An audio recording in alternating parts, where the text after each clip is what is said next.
இந்த ஈவெண்ட்ல பார்த்தீங்கன்னா, பார்த்திபன் வந்திருந்தாரு, விருதும் வாங்கினாருன்னு நான் ஏற்கனவே சொல்லியிருந்தேன். ஃப்ளட் பத்தி அவரு என்ன சொல்லியிருக்காரு, மழை குறித்து அவர் சொன்னது. அண்ட் அவர் ரீசென்ட்டா ஒரு சாங் ரிலீஸ் பண்ணி பயங்கர ட்ரெண்டிங் ஆயிட்டு இருந்தது யூடியூப்ல. அத பத்தியும் கேட்டிருக்கேன், பார்க்கலாம்.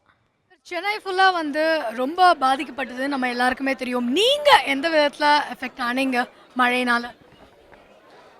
எனக்கு மற்றவங்களுடைய பாதிப்பு பார்க்கும்போது ஏற்பட்ட ஒரு பாதிப்பு தான் மிகப்பெரிய விஷயமா இருந்தது. ஏன்னா, எனக்கு கூட ஒரு வீடு, வாசல் எல்லாமே இருக்குது. இப்போ சினிமாவுக்கு வரதுக்கு முன்னாடி எனக்கு எதுவுமே இல்லை. அதை கொடுத்ததே இந்த சமூகம் தான் எனக்கு. அதனால் இந்த சமூகத்தோடு எப்போவுமே நான் என்னை இணைச்சிக்கிற ஒரு பாங்கு எனக்கு எப்போவுமே உண்டு. என்னுடைய சம்பாத்தியம் பாதி இந்த சமுதாயத்துக்காகவும் மீறி எனக்கு தெரிஞ்ச சினிமாவுக்காக மட்டும்தான் பயன்படுத்தியிருக்கேன். அதனால் இந்த சமூகம் பாதிக்கப்படும் போதெல்லாம் நானும் பாதிக்கப்படுறேன். அப்படி எல்லாருமே நம்ம உணர்ந்துட்டோம்னா டெஃபினட்டாக இந்த சமூகத்துக்கு ஒரு பாதிப்புமே வராது. உங்க சைட்லேருந்து நீங்க என்ன மாதிரியான உதவிகள் பண்ணீங்க, இப்போ பண்ணிட்டு இருக்கீங்க? நான் ஒரு 25 வருஷமாக மனிதநேய மன்றம்னு ஒன்று வச்சு நடத்திட்டு இருக்கேன். இது என்னுடைய சம்பாத்தியத்தில் மட்டுமே நடத்துகிற ஒரு மனிதநேய பணி. அது சின்ன பிளட் கேம்ப்லேருந்து ஆரம்பித்து நிறைய விஷயங்கள். இந்த ஃப்ளட்டில் கூட பார்த்தீங்கன்னா, என்னால் முடிஞ்ச அளவுக்கு முதல் நாளில் பிரியாணிலேருந்து ஆரம்பித்து அப்புறம் சாம்பார் சாதம் வரைக்கும் அது அப்படியே கொஞ்சம் நம்ம வசதிக்கு தகுந்து இறங்கிட்டே வந்தது.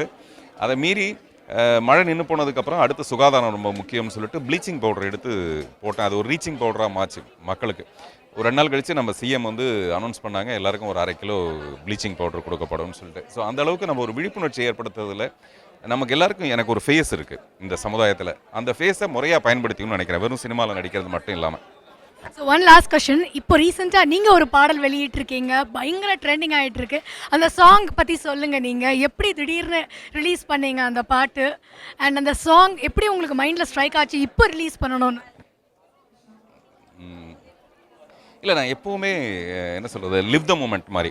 இந்த மூமெண்ட்டில் என்ன செய்யணும், இந்த மூமெண்ட்டில் ஃப்ளட் அப்போ உதவி செய்கிறது, ஃப்ளட்டு முடிஞ்சதுக்கப்புறம் சுகாதாரத்தை பார்த்துக்கிறது, அப்புறம் நம்ம வீட்டிலாம் துக்கம் நடந்ததுன்னா கூட மறுபடியும் அதிலேருந்து மீண்டு வரத்துக்கு ஏதாவது ஒரு சந்தோஷமான ஒரு நிகழ்வு நடக்கும். அப்படி தான் இந்த சாங்.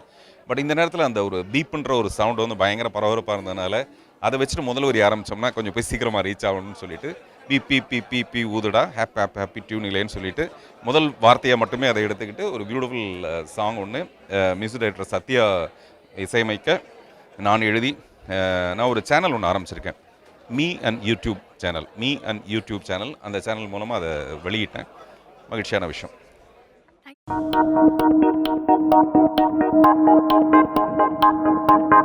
you.